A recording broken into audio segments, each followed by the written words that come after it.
எனக்கு ஒரு உதவி செய்வியா? ஓ, தாராளமாக.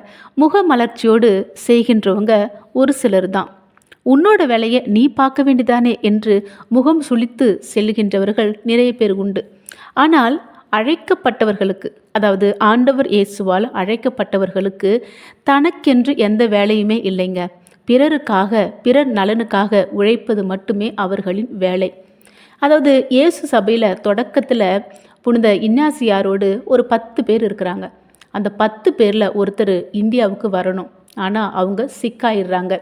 இப்போது புனித சவேரியார்கிட்ட இன்னாசியார் சொல்கிறாரு, நீங்கள் இந்தியாவுக்கு போயிட்டு பணி செய்யணும் அப்படின்னு. இன்றைக்கு சவேரியாரை பற்றி எதுக்கு சொல்கிறாங்க சிஸ்டர் அப்படின்னு நீங்கள் யோசிக்கிறீங்க. இன்றைக்கு அவரோட திருவிழாவை நாம் சிறப்பிக்கிறோம். அவர் எந்த கேள்வியும் கேட்காம இந்தியாவுக்கு வராரு. இந்தியா வந்தார். கோவா, கொச்சின், தமிழ்நாட்டிலலாம் அவர் பணி செய்கிறாரு. அதற்கு பிறகு அவருக்கு ஒரு எதிர்நோக்கு இருந்துச்சு, ஒரு கனவு இருந்துச்சு. சைனா, ஜப்பானுக்கெல்லாம் போயிட்டு இயேசுவை பற்றி அவர் சொல்லணும் அப்படின்னு ரொம்ப ரொம்ப ஆசைப்பட்டார். இந்த கடவுளை நம்பி அவருக்காக அவரோட பணியை செய்கின்ற ஒவ்வொருவருக்கும் இன்றைக்கு உள்ள இறை வார்த்தை தான் பெரிய பலமாக இருக்குது. எரேமியா சொல்கிறாரு, நான் சின்ன பிள்ளை, எனக்கு ஒன்றுமே தெரியாது அப்படின்னு. ஆண்டவர் என்ன சொன்னார் தெரியுங்களா?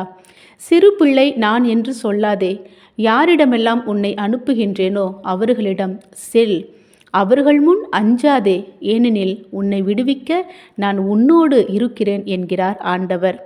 ஆண்டவர் நம்மையும் பலப்படுத்துகின்றார். அஞ்ச வேண்டாம், துணிவோடு நாம் நல்லது செய்து கொண்டே இருப்போம்.